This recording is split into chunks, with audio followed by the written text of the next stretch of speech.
வல்லாரக்கீரை சட்னிங்க. எண்ணெய் ஊற்றிக்கலாம்.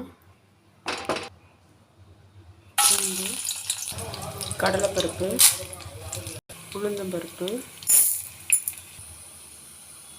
வெங்காயம்,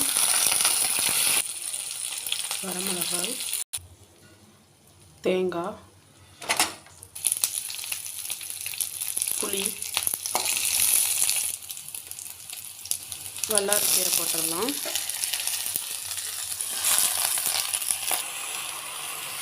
உப்பு, வல்லாரக்கீரை நல்லா வணங்கிருச்சுங்க. இப்போ இதை நம்ம ஆற வச்சு நல்லா அரைச்சிடலாம். இப்போ இதை நல்லா அரைச்சிடலாங்க. டேஸ்டியான வல்லாரக்கீரை சட்னி ரெடிங்க. இந்த வீடியோ உங்களுக்கு பிடிச்சதுன்னா லைக் பண்ணுங்கள், ஷேர் பண்ணுங்கள், சப்ஸ்கிரைப் பண்ணுங்கள்.